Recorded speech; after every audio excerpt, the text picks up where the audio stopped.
Hi guys, I'm coming in today to talk about something that's really heavy on the heart, okay? And that is like, what are we going to do as a people? What are we going to do for one another? You know, it's so sad that, it really bothers me, and it's really sad to see how we're all out here. People are marching. They're coming in from all over the world to stand for Black lives and having Black lives to matter. And we're busy killing ourselves. And I'm trying to figure out what kind of sense does it make for all of us to be out here protesting, tearing down the city, and fighting for rights, and to be identified as a human being in the race of humanity, when we're on the other side of town killing one another with no remorse for our own Black lives. And I was just sitting here saying, wow, I don't even have to think what another race could possibly be thinking about us right now when I am a Black life, and it pisses me off, and I'm shaking my head saying, what kind of sense does this make while everybody's fighting for justice and peace among races, and our own very race is killing themselves off one at a time? It's sad that we have no respect for one another, that we still don't like each other. And guess where the dislike came from, folks, in case you don't know? Willie Lynch was a man who came up with a method, a formula, way back when. And I'm not going to say 300 years ago, because slavery was far longer than 300 years ago. If it was 300 years ago when I was little. You hear people say that every couple of years, 300 years ago. However many years ago it was. This man came up with a formula that would make us hate each other. He came up with a formula that would make us a slave for, at that time, was for 300 years. Well, those years are up. We're in the 3,000s or more years now, and we're still behaving under that same formula. We don't like each other.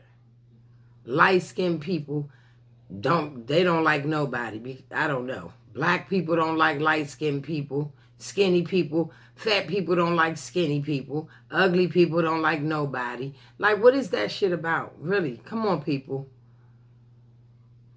If you take a second, the book only cost $12 a few years back.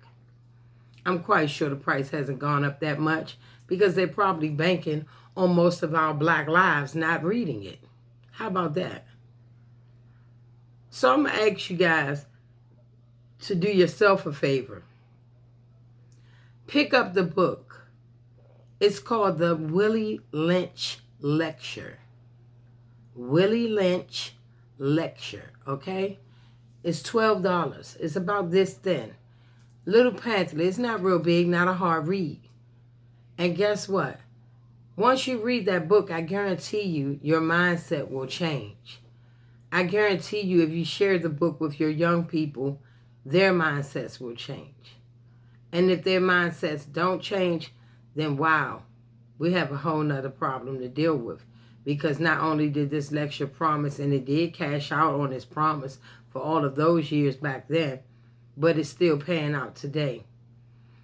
I'm just simply saying, if there was a war to break out right now and they said all races banned with your own kind, where would we be standing? Yeah, we may come together out of anger and being pissed off like we just did with a lot of these senseless murders when it came to white cops killing our Black people. But what about our own Black people killing one another? Where do we get pissed off with that? Where do we stand against that? It's sad. At one point in time, I looked at our Black race and said, wow, if we was to come together and love each other, guess what? We could take over the entire planet. But how can we do that if we're outnumbered? And we're outnumbered, not just as some white man killing us. It's us killing one another. We're killing each other, folks. Our young people are destroying themselves out here. And I mean, once again, we need to help make it right. And I'm going to say it again. If you are lucky enough to have a young person in your life, whether it's your child, your nieces, your nephews, anything that would allow you a moment in time to spend around a bunch of young folk, take a minute to stand on a platform and pour something in. Share a story with them. And put something in them outside of what they see. Because right now, the gangbanger thing is sad. My sister, childhood friend, just lost her 11-year-old son going to the car to get a charger. Just doing what his parents or somebody asked, some adult asked him to do. And now this baby's life is gone. I mean, what are we going to do? We have to do something. Now, like I said, I'm holding you guys accountable. You have children around you, young folks around, speak something that makes sense to them. Stop telling jail stories and acting like it was such a fun time to be in prison. It wasn't fun. Tell them the real truth. Tell them those nights that you cried inside of yourself and nobody even knew because you had to be a man on the outside or a woman on the outside, but the whole time you were a little baby wishing you can go back home. Tell a real story to these young folks, because this thing you glorifying for them about prison, about gangbanging, about being out in the streets, taking lives for no reason, and then when it's time to go to court, you can't even remember what the battle was about. Tell them the real story.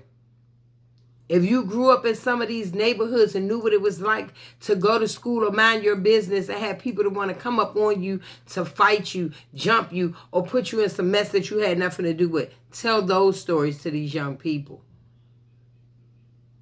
Because these young people are out here killing each other and they think it's okay. They think they get some type of barrets or stripes for doing so. I'm just saying. It's a lot of folks running around here with children in their house all day long. And you call yourselves adults. However, these children are in your household and you're partying with them. You're trying to be friends with them. Are you pouring anything that they can take with them and cash at the bank? You know what I mean. Can they cash in on it later? Give them something that'll make them come back to you 10 years down the line, or when they become a productive member of society, they can come back to you and say, hey, I thank you for what you used to share with me and how you used to talk to us when we used to come to your house. Put something in them that's going to make them come back and remember you on another level. I am really, really disgusted right now. I am sick because it's sad. If anything was to break out now, we would pretty much be every man for himself, because we can't stand each other. We don't get along. We don't like each other. We're always so busy being crabs in a barrel. Instead of picking one another up, we're slowly pulling each other back down and stepping on them on the way out. Your own people, the same people you're fighting for down here on the monuments downtown, these same people are the ones that you're talking about, spitting on them, stepping on them, bashing them. And then you what? Can we stand together and march? How can we? We'll be too busy looking at each other out the side of our eyes trying to figure out, is this one going to sucker punch me or are you? What kind of mess is that? We need to get some unity among ourselves. And I'm going to tell you where to start. First place to start is self. Give yourself the love that you're looking for. Give yourself those compliments that you want so badly from others. Give them to you. Look in the mirror and say, hey, boo, you look cute. Do that for yourself. Learn to love on you first. And then you can reach and love someone else. But we're not going to keep standing here acting as if it's okay to behave one way out there. And then you get in your neighborhood, you're killing off each other. Stop it. And whatever it is you're lacking in life, you need to speak that out loud. Closed mouths don't get fed, folks. But this is sickening. It's too many going down now. It's too many in body bags. And nobody has a real reasoning for any of it. And I'm pissed off. Yes, I am. I'm really pissed off. But I needed to speak on this because it's really irritating.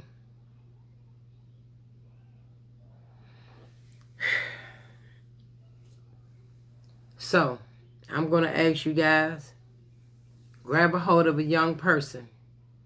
If they're close enough to you that they can come sit on your porch, take out your trash, hang out with your nieces and nephews or your children, then they should be enough that you can sit there and give them something to hold on to. Some of these children's parents are not even present in their lives. They may live in the same home, but yet they're out here on drugs. You understand? They're fighting a battle that none of us can help them win. That's between them and God. But then those children need someone to step in the gap for them. They need someone to let them know running around shooting your neighbor is not going to solve your problem. And it surely does not grant you brownie points. If you want to pull a trigger and you feel like you just want to fire off some rounds, go sign up for the reserves or the military. Okay? But this has to stop. Half of these guys out here, they running around with these weapons. They don't even know how to use them. If you knew how to use them, you would have hit your mark. That baby wouldn't be dead. Innocent people wouldn't get wounded if you knew what you were doing. I just don't understand how is it that a group of people that's going through the same thing, discrimination all the way around the board, no matter how well you look, no matter how big your house is, no matter how fancy your car is, don't forget, we're still labeled as nothing. And yet we still fight for Black lives to matter. But they don't matter enough to one another. That's sad. It's sad. I'll get back with you guys. I love you guys. Like, subscribe, leave a comment. Don't. It's on you. But guess what? You're still being held accountable. You're still being held accountable. And I'm going to leave it like that. I love you guys. Have a blessed evening.